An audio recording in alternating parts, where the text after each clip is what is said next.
Assalamualaikum warahmatullahi wabarakatuh. Ketemu lagi dengan saya, Widya Kusumawardani. Nah, hari ini saya akan membahas materi yang ada di kelas 8 ya, yaitu yang ada di bab 3. Materinya mengenai memaknai peraturan perundang-undangan.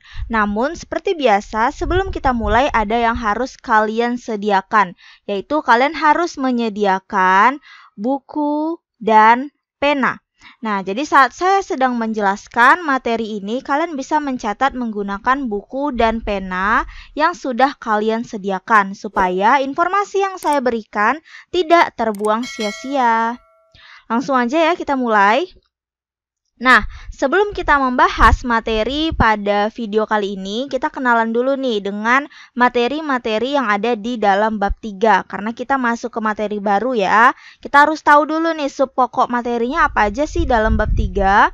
Yaitu yang pertama, materi pertama ada makna tata urutan peraturan perundang-undangan di Indonesia. Nah, pada video kali ini kita akan membahas materi yang pertama ini.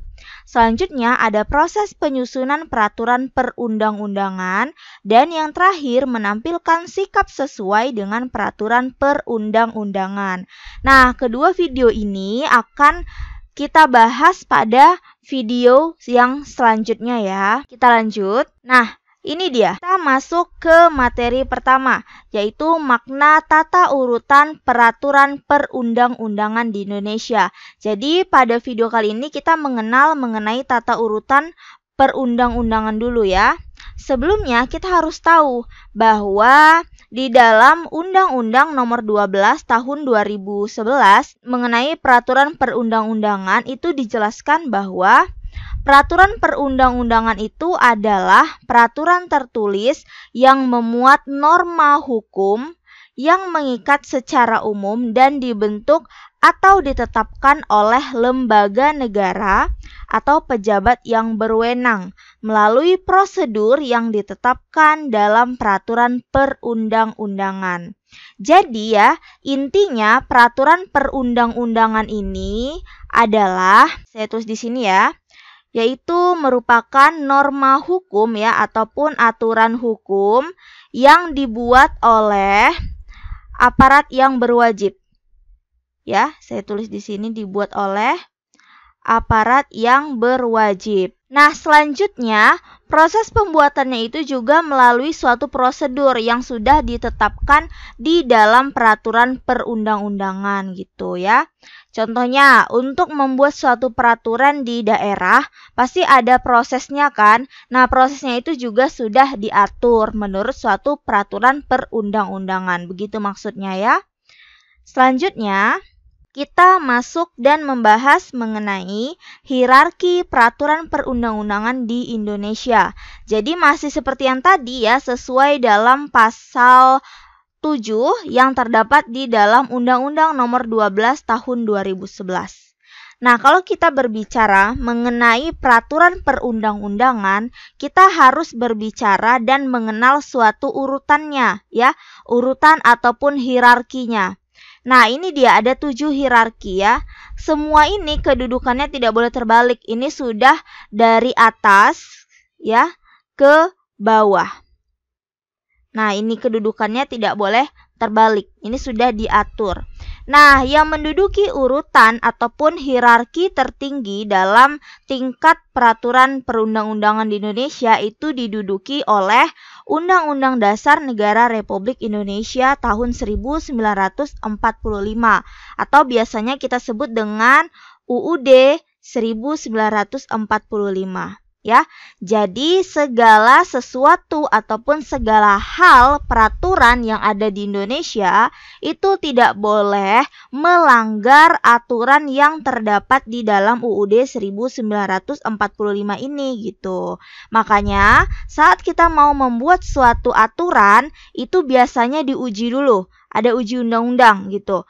Jadi siapa yang bertugas untuk menguji undang-undang itu ataupun menguji peraturan itu, yaitu adalah Mahkamah Konstitusi.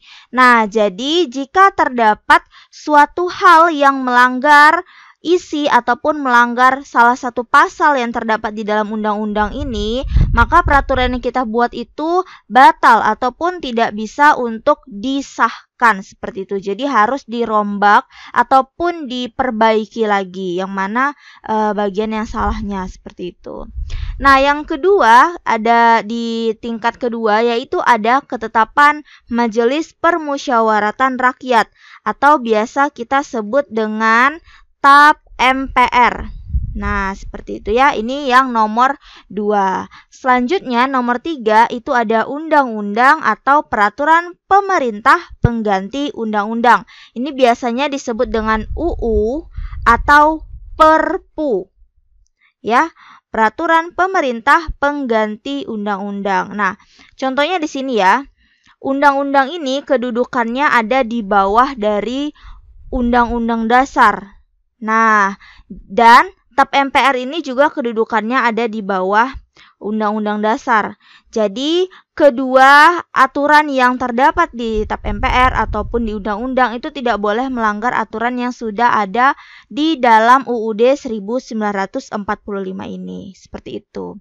Nah, yang keempat ada peraturan pemerintah ya, atau PP. Yang kelima ada peraturan presiden atau Perpres ya. Kita biasa menyingkatnya dengan Perpres, dan peraturan daerah provinsi di sini ada Perprov,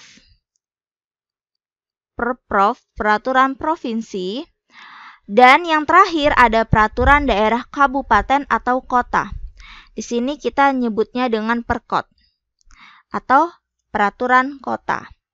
Nah, ini dia hierarki peraturan perundang-undangan di Indonesia menurut Undang-Undang Nomor 12 Tahun 2011 ya. Ini sudah ada hierarkinya, sudah ada tingkatannya. Jadi antara nomor 1 sampai nomor 7 ini semuanya itu harus rata ya. Maksudnya itu semuanya itu harus melihat struktur aturan yang ada di atasnya. Ya, tidak boleh kita membuat aturan yang menentang dengan aturan yang di atas ini. Sampai sini paham ya? Bagi kalian yang masih kurang paham ataupun masih memiliki pertanyaan terhadap materi yang sedang saya jelaskan ini, kalian bisa langsung tanyakan di kolom komentar ya. Kita lanjut. Nah, kalau kita berbicara mengenai peraturan perundang-undangan, kita harus menyinggung juga ada asas di dalam pembentukan peraturan perundang-undangan ini. Jadi, kita harus ingat ya, bahwa peraturan perundang-undangan ini dalam proses pembuatannya tidak sembarangan. Ada beberapa asas yang harus diwujudkan dalam pembentukannya. Apa aja itu? Asas yang pertama itu ada asas kejelasan tujuan. Ini asas kejelasan tujuan. Nah, asas kejelasan tujuan itu apa? Jadi, suatu peraturan yang dibuat itu harus mempunyai tujuan yang jelas yang hendak dicapai. Ya, saya tulis di sini. Jadi, semuanya itu memiliki tujuan yang akan dicapai. Gitu. Jadi, peraturan yang dibuat itu tidak sia-sia aja gitu kan? Nah, yang nomor 2, asas nomor 2 itu ada kelembagaan atau organ pembentuk yang tepat. Kelembagaan atau organ pembentuk yang tepat ini maksudnya apa? Jadi, di sini ini harus dibuat oleh lembaga negara atau pejabat publik yang berwenang. Saya tandai di sini harus ada kelembagaan atau organ pembentuk yang tepat. Nah, maksudnya di sini adalah yang buat itu harus lembaga negara yang berwenang ya. Contohnya, kalau kita mau membuat peraturan kota ya, otomatis yang membuat adalah pemimpin-pemimpin yang menduduki ataupun memimpin kota tersebut ya. Nggak mungkin kan gubernur yang mau membuat, karena gubernur sudah memegang provinsi, tidak kota lagi, seperti itu. Jadi harus ada lembaga ataupun organ pembentuk yang tepat. Nah, organ pembentuknya ini yang sudah disetujui oleh negara, seperti itu. Selanjutnya yang ketiga ada kesesuaian antara jenis, hierarki, dan materi muatan. Maksudnya apa di sini? yaitu harus benar-benar memperhatikan materi muatan sesuai dengan jenis dan hierarki peraturan perundang-undangan itu. Selanjutnya yang keempat, dapat dilaksanakan. Jadi harus memperhitungkan efektivitas peraturan. Jadi peraturan yang dibuat itu sebisa mungkin bagaimana caranya agar masyarakat yang menjadi sasaran untuk aturan tersebut dapat melakukannya. Jadi peraturan itu sebenarnya harus dikaji dulu. Kira-kira peraturan ini memberatkan ataupun bagus untuk masyarakat. Kira-kira materi ini benar-benar bisa dilaksanakan atau hanya sekedar tertulis aja gitu ya. Nah, selanjutnya yang kelima ada kedayagunaan dan kehasilgunaan. Maksudnya di sini itu peraturan dibuat karena memang benar-benar dibutuhkan dan bermanfaat untuk mengatur kehidupan bermasyarakat. Kedayagunaan ini artinya benar-benar dibutuhkan ya. Nah, yang keenam adanya kejelasan rumusan. Maksudnya di sini semua peraturan itu harus disusun secara sistematis. Nah, sistematis ini meliputi pilihan kata ya. Nah, harus dilihat juga pilihan kata atau istilah yang digunakan. Jangan sampai membuat suatu peraturan itu dengan menggunakan kalimat ataupun bahasa yang membingungkan, sehingga mengakibatkan multitafsir. Nah, itu tidak boleh. Semuanya harus dibuat secara jelas rumusannya dan mudah dimengerti untuk masyarakat. Selanjutnya, asas yang terakhir yaitu adanya asas keterbukaan. Jadi di sini asas keterbukaan ini dari proses perencanaan, penyusunan, pembahasan, pengesahan sampai penetapan itu harus transparan dan terbuka. Ya, proses pembuatannya itu harus terbuka. Nah, jadi masyarakat itu tahu, pemerintah saat ini sedang membuat ataupun menyusun peraturan ini loh gitu ya. Jadi bukan misalnya tiba-tiba muncul peraturan baru tanpa masyarakat tahu bahwa sebenarnya peraturan itu sedang dibuat ataupun sudah direncanakan gitu. Kan nggak mungkin kan tiba-tiba nongol aja peraturan baru tanpa ada pemberitahuan ke masyarakat bahwa kami mau membuat suatu peraturan loh, seperti itu ya. Jadi ini dia 7 asas yang harus ada dalam proses pembentukan peraturan perundang-undangan. Nah, selanjutnya kita lanjut lagi. Nah, ini materi yang terakhir ya untuk materi dalam video ini, yaitu asas dalam materi muatan peraturan perundang-undangan. Nah, kalau tadi kan asas yang harus ada saat mau membuat peraturan itu. Tapi kalau yang sekarang kita bahas asas yang harus ada di dalam materinya. Ya, di dalam materi yang ada dalam peraturan perundang-undangan. Materi ini maksudnya kalimat ataupun dalam suatu aturan yang ada di dalam peraturan tersebut gitu ya. Nah, yang pertama, asas pertama itu ada asas pengayoman. Pengayoman yaitu di sini aturan itu harus berfungsi memberikan perlindungan dan menciptakan ketentraman. Ya, di sini pengayoman itu ada harus membuat suatu perlindungan ya. Nah, di sini perlindungan dan ketentraman. Seperti itu. Selanjutnya, asas yang ada di nomor 2 yaitu ada asas kemanusiaan. Nah, asas kemanusiaan ini, aturan tersebut harus mencerminkan perlindungan terhadap hak asasi manusia ya. Nah, jadi semua peraturan itu harus ada perlindungan dan penghormatan terhadap hak asasi manusia ini gitu ya. Selanjutnya yang ketiga ada asas kebangsaan, yaitu harus mencerminkan sifat dan watak bangsa Indonesia. Ini harus mencerminkan sifat dan karakter kita gitu ya. Selanjutnya yang keempat ada asas kekeluargaan, yaitu harus mencerminkan musyawarah untuk mufakat dalam setiap pengambilan keputusan ya. Ini musyawarah dan mufakat. Harus musyawarah dan mufakat untuk proses pengambilan keputusan. Gitu. Jadi sesuai dengan Pancasila kita, sila yang keempat. Selanjutnya asas yang kelima yaitu asas kenusantaraan, yaitu memperhatikan kepentingan seluruh wilayah Indonesia.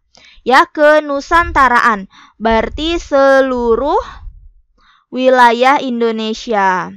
Nah, jangan sampai kita membuat suatu peraturan itu hanya mementingkan ataupun hanya kena terhadap beberapa daerah ataupun wilayah saja. Itu tidak boleh ya, kecuali aturan itu yang dibuat aturan untuk provinsi atau kota itu gitu. Tapi misalnya kita buat aturan untuk provinsi juga, itu harus menyeluruh ke seluruh provinsi yang menjadi sasaran ataupun target dari peraturan perundang-undangan yang mau kita buat gitu ya. Selanjutnya asas yang keenam yaitu ada asas Bhinneka Tunggal Ika, yaitu harus memperhatikan keberagaman yang ada di negara kita, yaitu keberagaman penduduk, agama, suku, dan golongan. Selanjutnya asas yang ketujuh yaitu ada asas keadilan. Nah, ini pokoknya suatu peraturan yang buat itu harus mencerminkan keadilan. Gitu ya. Nah, yang kedelapan itu asas kesamaan kedudukan. Jadi di sini asasnya tidak boleh memuat hal yang bersifat membedakan. Contohnya, membedakan agama, membedakan suku, membedakan ras, golongan, gender ya, itu tidak boleh. Jadi semuanya itu harus ada kesamaan kedudukan antara semuanya. Ya, baik itu jenis kelamin, suku, agama, ras, gender ya, semuanya itu harus sama. Nah, yang kesembilan itu ada asas ketertiban dan kepastian hukum, yaitu ini harus dapat mewujudkan ketertiban di dalam masyarakat. Ya, nih ketertiban dan kepastian hukum ini harus ada di dalam masyarakat. Harus ada di dalam muatan suatu peraturan perundang-undangan itu sehingga bisa tercapai, bisa terwujud di dalam masyarakat ya. Selanjutnya yang terakhir yaitu ada asas keseimbangan, keserasian, dan keselarasan. Yaitu dalam asas ini harus mencerminkan keseimbangan, keserasian, dan keselarasan antara kepentingan individu, masyarakat, serta kepentingan bangsa dan negara. Ya, semuanya ini harus seimbang, serasi, dan selaras. Nah, mungkin sekian dulu informasi ataupun materi yang bisa saya sampaikan ya. Nah, pada subpokok yang kedua atau video selanjutnya itu kita akan membahas bagaimana sih proses penyusunan peraturan perundang-undangan itu. Bagi kalian yang masih kurang mengerti bisa langsung tanyakan di kolom komentar, ataupun kalian yang memiliki pertanyaan bisa langsung tanyakan di Instagram saya, bisa kita diskusi di sana, ataupun kalian bisa request materi yang kira-kira akan saya bahas pada video selanjutnya ya. Terima kasih, jangan lupa di like, comment, subscribe, dan di share ke seluruh sosial media yang kalian punya supaya kita bisa belajar bersama. Akhir kata saya ucapkan wabillahi taufik walhidayah. Wassalamualaikum warahmatullahi wabarakatuh.